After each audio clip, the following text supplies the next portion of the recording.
Welcome to Apostolic Life in the 21st Century, a podcast dedicated to helping modern-day believers live out the teachings of the first century church.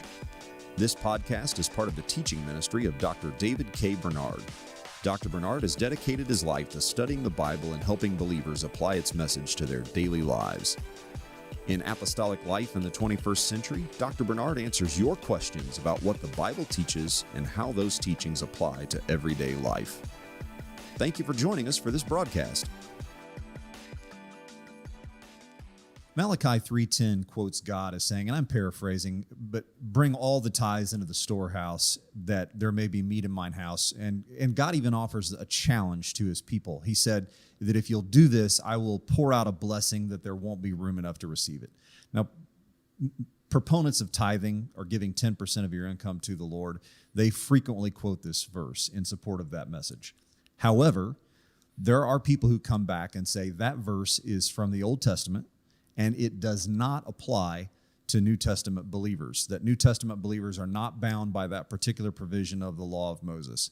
What does the Bible actually teach about the topic of tithing? Let me start by saying certainly and absolutely the Bible teaches good financial stewardship. It actually teaches that 100% of what we have belongs to God because God has given us life, health, strength, ability, intellect, time. So everything we earn is because of God. So we shouldn't think of just a portion belongs to God. 100% belongs to God. That means we should be good stewards of everything. It's not just, well, if I give a certain amount to the church, then I can spend the rest however I want. No, actually, 100% of what we spend should be in accordance with biblical principles. And the Bible certainly teaches us that we should give to God's house, to God's cause, to God's kingdom, and to ministers of the gospel. That's clear. The question then becomes, what's the exact mechanism? Now, tithing as such is considered 10% of income. Now, when we talk about income, it's of increase. It's not simply if you have a business, for example, you may have some expenses of operating that business. So you would not necessarily, tithing would not be considered on all the revenue that comes in. You have to take your revenue less your expenses, and what is the increase? That's your true income, and then tithing would be on that increase or that income. Well, having said that, it is true that the detailed system of tithing was given under the law of Moses. However, tithing as a principle actually preceded the law of Moses.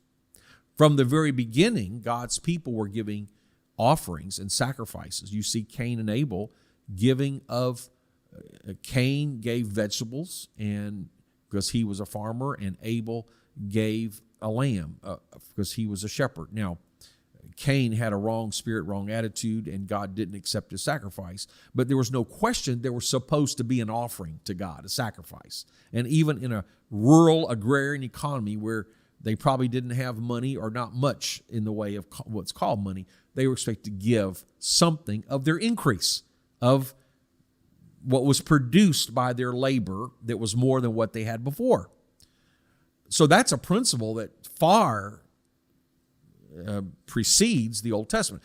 God's people, Abraham, when he gave a tithe or 10% to the priest Melchizedek. Jacob, when he made a commitment to God, he pledged, I'll give 10% of my income to you. So we see godly people not only giving in sacrifice and offerings from the very beginning, but having a specific system of tithing.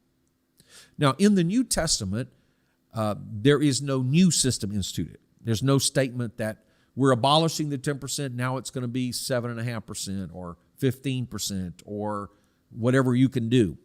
In fact, Jesus just assumed people would continue to pay tithes. In Matthew 23, he talked to the Jewish leaders. He said, it's good that you pay tithes. You're so precise. You even pay tithes on the mint in your garden. So we would expect everybody, if you're a farmer and you raise wheat and you gather in the harvest, then you should pay tithes on all your wheat. But many people might think, well, I'm growing a few I have a little vegetable garden. Okay, I'll pay tithes on my vegetables, but I'm growing some mint for, flavor for my food. So very few people would think, well, if I pick off 10 leaves of the mint, I should set aside one, give it to the priest or something. Most people would even think that. But Jesus told these religious leaders, you are so meticulous about keeping the law that you even pay tithes of the mint in your garden. Now, Jesus didn't say, how ridiculous. He said, you should do that. But more important, you're neglecting justice and mercy.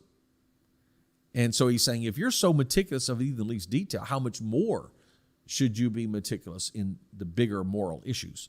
But interestingly, Jesus did not say paying tithes is wrong or legalistic. He's saying, you pay tithes to the nth degree. I commend you for that. You should do that. But they're much bigger things. Then if you read 1 Corinthians chapter 8, 1 Corinthians chapter 9, and there are other passages, but the Apostle Paul goes to great length to talk about we should support the church. We should support needy Christians. We should support preachers. Those who preach the gospel have a right to live of the gospel. They have a right to be supported. Well, how is that going to happen? If our preachers and our pastors particularly should be supported by the gospel work, how do we do that? Well, the New Testament doesn't give any new method. So I feel that tithing is still that method. Now, I will say this. We're not under the law. We're under grace.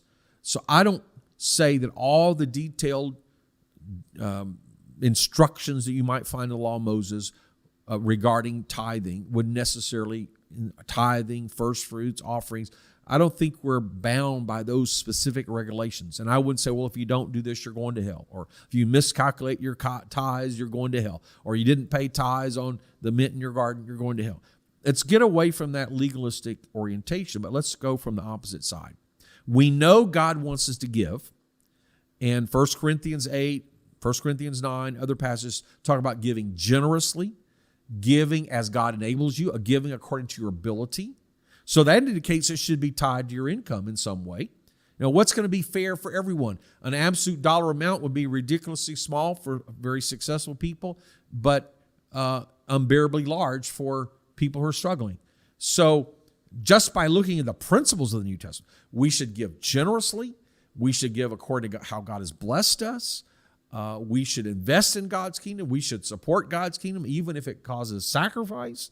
When you put all that together, what are we talking about? And you say, well, what would God consider fair? Do you want to give the minimum God would really expect? I mean, let's say there is no specified amount. Do you want to give so little that God thinks you're stingy? I don't think so.